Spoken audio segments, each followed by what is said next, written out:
The smell of roast turkey and freshly baked pumpkin pie filled my parents' suburban home as another Thanksgiving gathered the Sullivan family around the dining table. I adjusted my simple sweater, feeling distinctly underdressed among my siblings' designer outfits and expensive watches. "Pass the gravy, little brother," Marcus called out, his Rolex catching the light as he reached across the table. "Oh, and did I mention? Anderson and Mills just promoted me to Senior VP of Acquisitions." Our mother practically glowed with pride.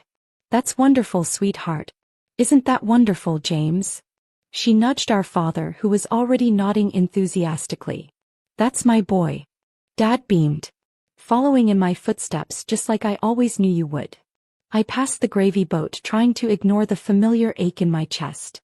10 years ago, I disappointed them all by declining a position at Dad's firm to start my own business. Independent consulting, they called it with barely disguised disdain. "Speaking of business," Marcus continued, straightening his Italian silk tie, "we're closing a huge deal next month.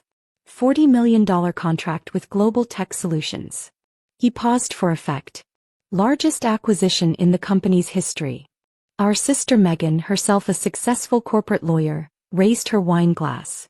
To Marcus, the family's golden boy. Everyone raised their glasses except me. I was too busy processing what Marcus had just said. Global Tech Solutions. My company. Well, one of them anyway. "What about you, Daniel?" Mom turned to me with that familiar look of concern she'd perfected over the years. "Still running that, what do you call it?" "Summit Business Solutions," I supplied quietly. His mom. "Still running it." Marcus snorted into his wine glass. "Running it? More like hiding in that tiny office downtown. How many employees do you have now, Danny?" 2. 3. Something like that, I replied, thinking about the 300 people working across my companies, none of them knowing that the mysterious DS Wright who signed their paychecks was actually Daniel Sullivan, the family disappointment. "You know," Marcus leaned forward, his voice taking on that condescending tone he'd mastered since childhood, "Anderson and Mills is always looking for good people. I could put in a word, get you a real job.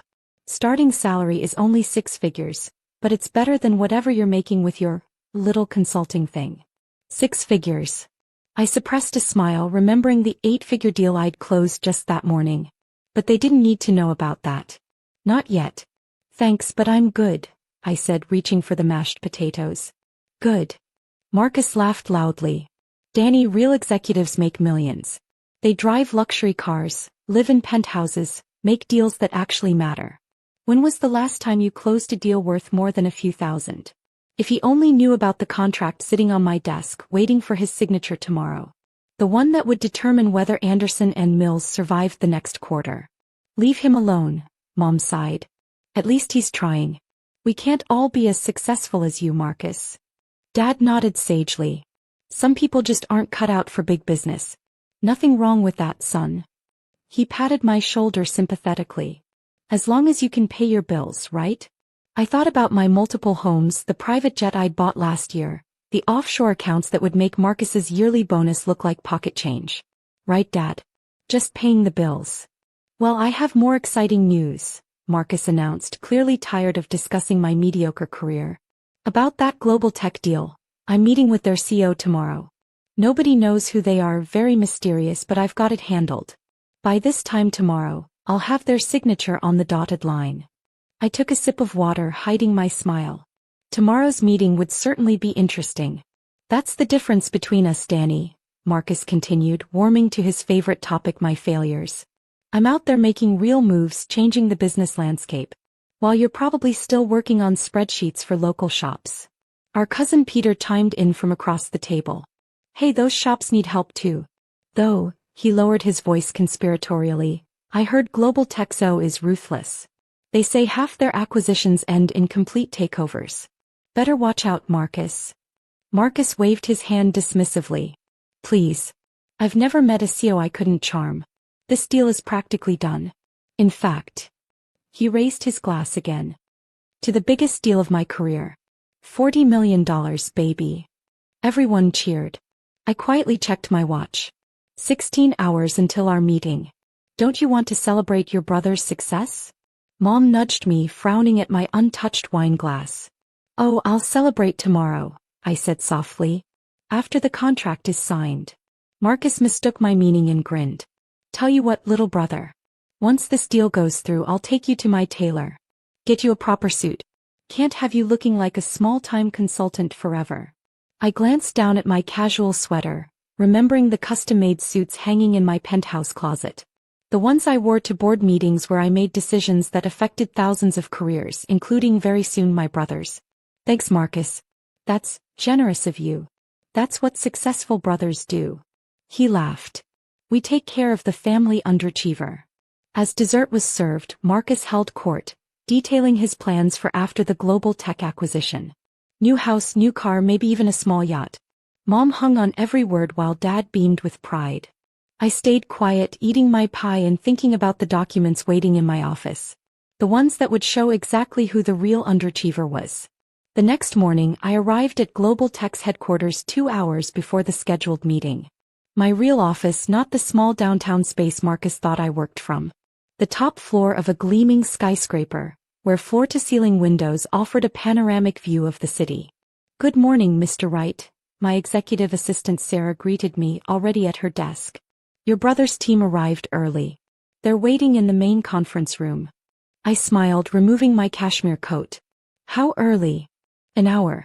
Mr. Sullivan has been telling everyone who'll listen about his guaranteed success rate with CEOs. She paused. He also asked if we could upgrade the coffee. Apparently it's not premium enough for Anderson and Mills executives. Is that so? I straightened my bespoke suit, worth more than Marcus's yearly bonus. Let's not keep him waiting then. Through the one-way glass, I observed my brother holding court in the conference room. He'd positioned himself at the head of the table, my usual seat, regaling his team with stories of his past negotiation victories. The CEO doesn't stand a chance, I heard him say. Nobody says no to Marcus Sullivan. I checked my reflection in the glass. Gone was the casual sweater from last night, replaced by a Tom Ford suit that cost more than Marcus's car.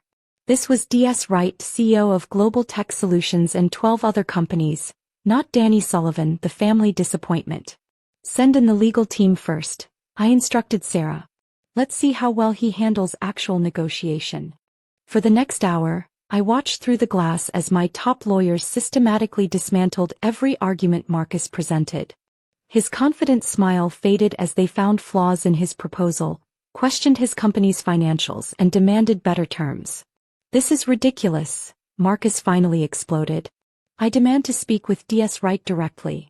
That was my cue. The room fell silent as I entered. Marcus stood up, straightening his tie, ready to unleash his famous charm. Then he saw me. His face went through a series of expressions. Confusion, disbelief, shock, and finally horror. Danny.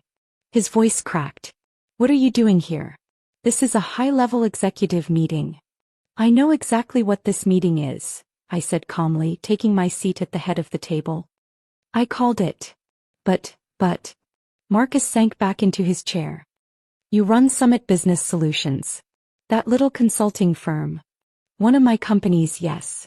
I opened the contract in front of me. Along with Global Tech Solutions, Wright International Holdings, and about 10 others you've probably heard of. I smiled. Still think I need help with my spreadsheets? The blood drained from his face as realization set in. You're D.S. Wright? The D.S. Wright. The one your company's been desperately trying to make a deal with? Yes. I leaned forward. Though I have to say, after reviewing your proposal, $40 million seems a bit ambitious. Especially given Anderson and Mills' current financial situation. Marcus swallowed hard. What do you mean? I gestured to my legal team, who distributed new documents. Your company's been hemorrhaging money for months. That's why you need this deal so badly. But instead of doing proper due diligence, you've been busy bragging about your guaranteed success. This is a joke, right? Marcus looked around desperately. Danny, come on. Mr. Wright, I corrected him. And this is no joke. Your company has 2 options. Accept our revised offer of $20 million with new management oversight, or we can end discussions entirely. Your board already knows about your financial situation. How do you think they'll react when this deal falls through? Marcus's hands were shaking as he stared at the new contract. $20 million? But my promotion, my plans. should have been based on reality rather than arrogance. I stood up. You have 10 minutes to decide. Oh, and Marcus? That story you told last night about taking care of the family underachiever? Quite entertaining. I left him there, sweating in his Italian suit, and returned to my office. Through the glass, I watched him sign the revised contract with trembling hands. Within hours, the story spread through both companies. Marcus Sullivan, the rising star of Anderson and Mills, had not only failed to secure his promised $40 million but had been thoroughly outmaneuvered by his supposedly unsuccessful younger brother. That evening, my phone exploded with messages from family members. Mom, why didn't you tell us? All these years. Dad, son, I don't know what to say. We had no idea. Megan, holy shit, Danny. You're that DS right. The last message was from Marcus. You humiliated me. My career is over. I replied to him alone. No, Marcus. You humiliated yourself. I just showed you what a real executive actually looks like. Next week's family dinner would certainly be interesting. I made a mental note to wear one of my better suits. After all, I had an image to maintain now that I wasn't playing the role of family failure. My assistant Sarah appeared in the doorway. Your mother's on line 1. She's asking about Thanksgiving dinner next week. Apparently, she'd love to host it at your little downtown office. I smiled, thinking about my penthouse with its wine cellar and private chef. Tell her I'll host this year. It's time the family saw how the underachiever really lives. Sometimes success doesn't need to be announced with constant bragging.